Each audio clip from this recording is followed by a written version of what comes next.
आज आपको हम नेक्स्ट लेक्चर में नेक्स्ट हार्मोन के बारे में पढ़ाएंगे। तो आप देखेंगे नेक्स्ट हार्मोन पीनियल ग्लैंड से निकलने वाले हार्मोन के बारे में। पीनियल ग्लैंड आप देखे थे बेटा, पीनियल ग्लैंड कहाँ पाई जाती थी? ब्रेन में पाई जाती थी, ठीक है, ब्रेन में पाई जाती थी। The pineal gland is located on the dorsal side of the fore brain. भैया हमने बताया था ब्रेन के कितने पार्ट होते हैं? 3 पार्ट होते हैं, fore brain, mid brain, hind brain, अग्र मस्तिष्क, मध्य मस्तिष्क और पश्च मस्तिष्क, ठीक है बच्चों।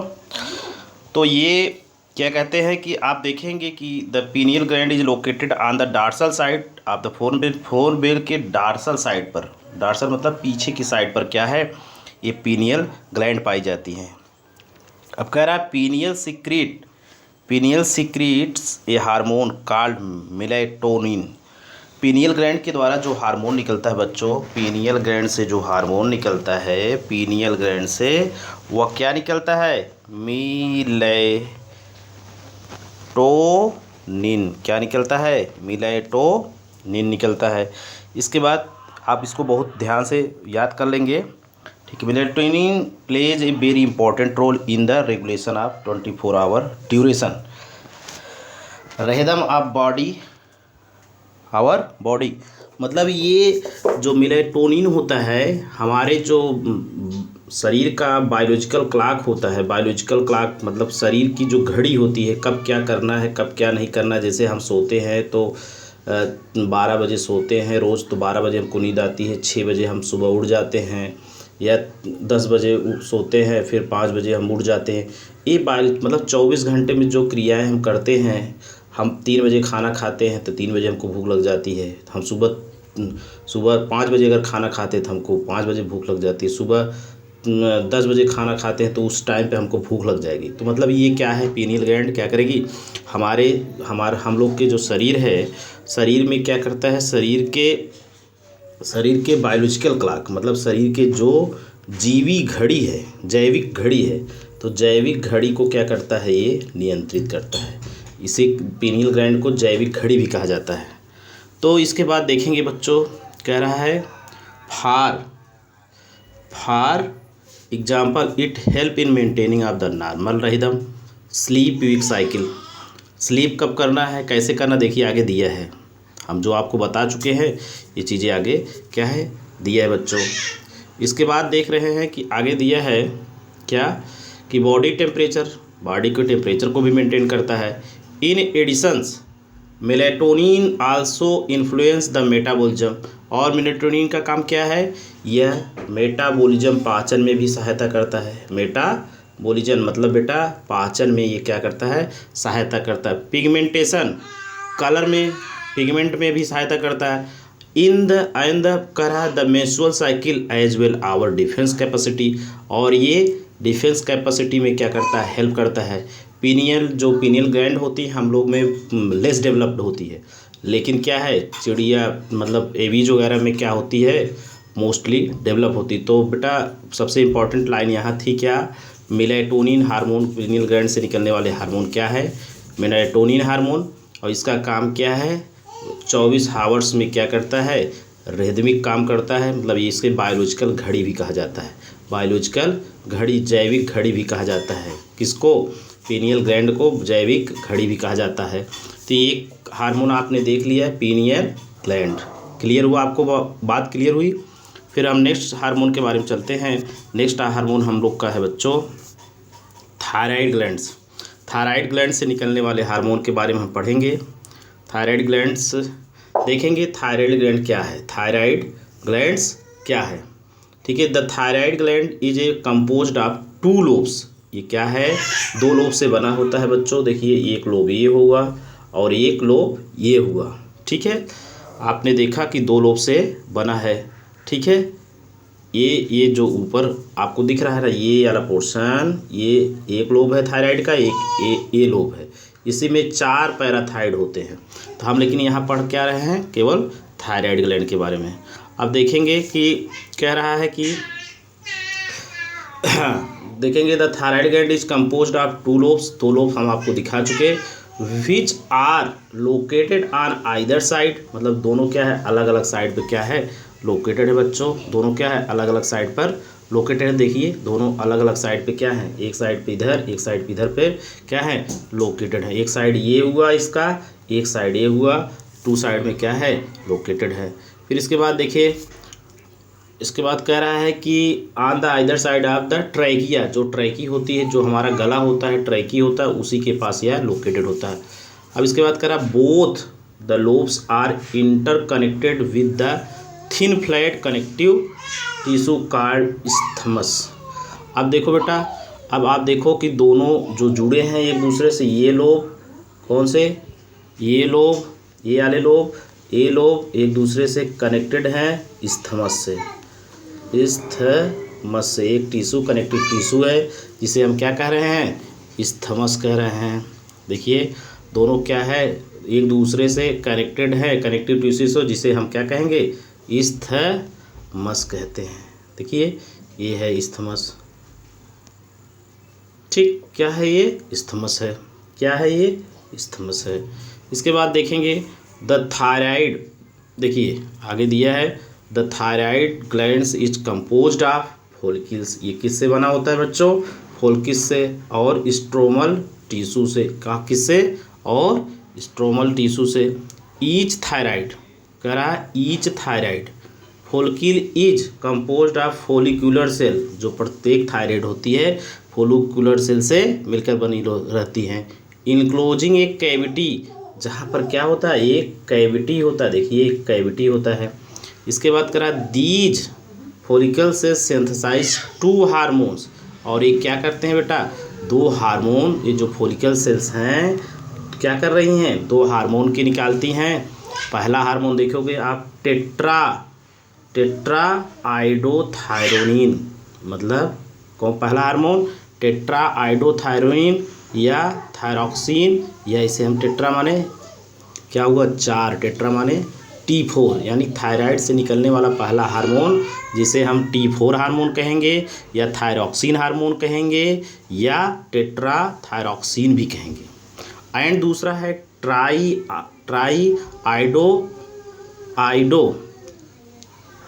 आइडोथायरोनिन, यानी कि दूसरा हार्मोन है ट्राई आइडोथायरोनिन या T3, मतलब इसमें दो हार्मोन निकलते हैं T4 हार्मोन और T3 हार्मोन।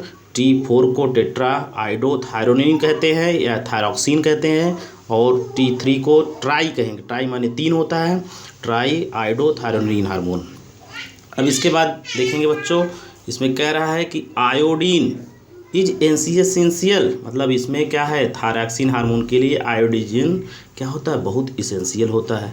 इसके बाद कह रहा है, देखिए आगे कह रहा है rate of hormone synthesis of thyroid, मतलब अगर थायराइड हार्मोन अच्छे से बनना चाहिए तो उसके लिए बेटा आयोडीन की आवश्यकता होती है, मतलब ये क्या है आयोडीन युक्त हार्मोन है। एंड डिफिशियंसी ऑफ आयोडीन, अगर आयोडीन की डिफिशियंसी होगी इन आवर डाइट, अगर हमारे भोजन में डाइट में आयोडीन की कमी होगी, रिजल्ट इन द हाइपोथायरॉयडिज्म, तब हमें क्या हो जाएगा हाइपो माने कमी होना, हाइपो माने कम, तो हमें क्या हो जाएगा हाइपोथायरॉयडिज्म नामक बीमारी हो जाएगी। अगर बात मेरी समझो, अगर हमारे भोजन में बेटा आयोडीन की कमी हो जाएगी, डिफिशियंसी ऑफ आयोडीन, तो हमें कौन सी बीमारी हो जाएगी हाइपोथायरॉयडिज्म। एंड कह रहा and enlargement of the thyroid gland, और देखते होगे कि सब किसी का गला बहुत फूल जाता है या बड़ा हो जाता है, तो वही होता है इनलार्जमेंट ऑफ थायराइड ग्लैंड, और उसका थायराइड ग्लैंड क्या होगा बड़ा हो जाएगा। अब थायराइड ग्लैंड के बारे में आप जानते भी हैं पहले से कि थायराइड ग्लैंड सबसे बड़ी इंडोक्राइन ग्लैंड होती है, मतलब सबसे बड़ी अंतःस्रावी ग्रंथि होती है।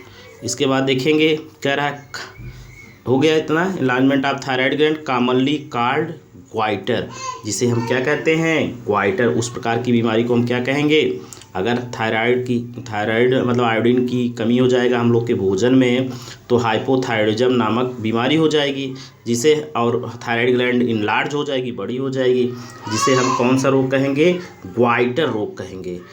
ठीक है। Hypothyroidism during pregnancy causes defective, क्या रहा है, defective development and maturation of growing. मतलब अगर ड्यूरिंग प्रेगनेंसी के समय क्या होगा, आयोडीन की कमी हो जाएगी तो क्या होगा, मैच्योरेशन और ग्रोइंग में क्या हो जाएगा बेटा, कमी हो जाएगी बच्चे के। बेबी देखो आगे की लाइन देखोगे आप, क्या लिखा है, कह रहा है कि देखो आगे कह रहा है baby leading to stunt growth cretinism, मतलब वो क्या हो जाएगा, बेबी क्या हो जाएगा, क्रिटिनिज्म, छोटा हो जाएगा, मेंटल रिटार्डेशन, और उसका जो मेंटल जो होगा वो अच्छे से डेवलप नहीं होगा। कब, जब हमारे मतलब फीमेल के गर्भ में बच्चा पल रहा होता है तो वहाँ उस समय आयोडीन की कमी नहीं होना चाहिए। इसके बाद आगे देखो बेटा, लाइन कह रहा है कि low intelligence quotient abnormal skin and deep mutism etc, मतलब बहुत सी उसमें कमी आ जाएगी, इंटेलिजेंसी में कमी आ जाएगी, उसका स्किन अच्छा से नहीं रहेगा, वह बहरा भी हो सकता है, ईटीसी इन एडल्ट वोमेन। कब, एडल्ट वोमेन में। हाइपोथायरॉयडिज्म में cause menstrual cycle to become irregular, अगर बेटा हम लोग के खाने में, मतलब फीमेल के खाने में क्या है, आयोडीन की कमी हो जाती है तो उनकी जो मेंस्ट्रुअल साइकिल होती है, मासिक चक्र जिसे कहा जाता है या एमसी जिसे कहा जाता है, वह क्या हो जाएगा, इरेगुलर, अच्छे से वह रेगुलर से चलेगा नहीं, due to cancer of thyroid gland, और क्या हो जाएगा, कैंसर थायराइड ग्लैंड में डिफेक्शन आने के कारण, आयोडीन की कमी आने के कारण कभी कभी थायराइड ग्लैंड में क्या हो जाता है, कैंसर आ जाता है। Or due to development of nodules, वहाँ क्या होते हैं, नोड्यूल डेवलप हो जाते हैं। और कह रहा है thyroid glands the rate of synthesis and secretion of thyroid hormones is increase in abnormal high level leading condition called hyperthyroidism. अच्छा, अगर मेरे खाने में, मेरे भोजन में, मेरे डाइट में आयोडीन की अधिकता हो जाती है बच्चों, तो कौन सी बीमारी हो जाएगी, हाइपर माने अधिक, मतलब आयोडीन की अधिक होना, तो हाइपरथायरॉयडिज्म हो जाता है बीमारी। Which is adversely affect the body physiology, जो क्या करता है, बॉडी के क्रियाकलाप को अफेक्टेड कर देता है, प्रभावित कर देता है। अब और देखेंगे एक बीमारी और देखेंगे, एक्सोथैल्मिक ग्वाइटर क्या होता है, ठीक है। एक्सोथैल्मिक ग्वाइटर के बारे में आप समझेंगे। देखिए, exophthalmic goitre is the form of hypothyroidism. अगर देखिए वहाँ क्या था, अगर आयोडीन की कमी हम लोग के भोजन में हो जाता था, ग्वाइटर नामक लोग हो जाता था। और देखिए यहाँ पर क्या है, अगर यहाँ पर अधिकता हो जाती किसकी, आयोडीन की कमी डाइट में अधिकता हो जाती है, तो क्या हो जाएगा, एक्सोथैल्मिक ग्वाइटर नामक बीमारी हो जाएगी, फ्रॉम द हाइपरथायरॉयडिज्म दिया भी है। And characterize by the enlargement of thyroid gland, और थायराइड ग्लैंड जो होगी बहुत लंबी हो जाएगी। और क्या कह रहा है, हाँ, इसके बाद कह रहा है कि प्रोस्ट्रूएशंस ऑफ द आई बॉल, और आई बॉल मतलब आँख की जो चारों तरफ भौं होती है वो इंक्रीज़ कर जाएगी, बड़ी हो जाएगी। और basal metabolic rate and weight is loss also Graves disease, और क्या होगा, हम लोग का कह रहा है कि उसका बेसल मेटाबॉलिक रेट जो होगा, मतलब डाइजेशन से संबंधित चीज़ें हैं, क्या होगा, वो क्या होगा, इंक्रीज हो जाएगा। और वेट क्या होगा, लॉस हो जाएगा, भार उसका कम हो जाएगा, और क्रेव्स नामक डिजीज हो जाएगी। इसके बाद नेक्स्ट चलते हैं, लाइन में देखेंगे थायराइड। देखिए बच्चों, कह रहा है thyroid hormone play an important role in the regulation of basal metabolic rate, मतलब हम कह सकते हैं थायराइड से निकलने वाले T4 और T3 जो हार्मोन हैं, इनका रोल बेसल मेटाबॉलिक रेट में होता है, मतलब ये क्या करता है, डाइजेशन में बहुत हेल्प करता है। These hormone also support the process of red blood cells, जो रेड ब्लड सेल्स होती हैं, आरबीसी होती है, उसमें के फॉर्मेशन में क्या करता है, यह रोल अदा करता है। फिर इसके बाद देखेंगे thyroid hormone control the metabolism of carbohydrate, या कार्बोहाइड्रेट के मेटाबॉलिज्म में क्या करता है, सहायता करता है। और क्या करता है, प्रोटीन एंड फैट्स के मेटाबॉलिज्म में सहायता करता है। और देखिए, maintains the water and electrolytes balance in the influence by the thyroid hormone. ये सब जो मेंटेनेंस ऑफ वाटर, इलेक्ट्रोलाइट्स, ये सब क्या है, थायराइड हार्मोन के द्वारा मेंटेन किए जाते हैं। इसके बाद कह रहा है thyroid gland also secrete a protein hormone called थायरोकैल्सिटोसिनिन। और थायराइड ग्लैंड क्या करती है, एक सीक्रेट करती है बच्चों। देखो ये बहुत ही इंपॉर्टेंट लाइन है, thyroid glands also secrete a protein hormone called thyrocalcitonin TCT which regulate the blood calcium level. और क्या करता है वो, ब्लड कैल्शियम लेवल को रेगुलेट करता है। तो आपने क्या देखा थायराइड ग्लैंड के बारे में, ठीक है। थायराइड कैसी ग्लैंड थी, सबसे बड़ी अंतःस्रावी ग्लैंड है, ठीक है बच्चों। आपको जो भी नहीं समझ में आएगा आप कमेंट करके बॉक्स में आप पूछ सकते हैं। Thank you.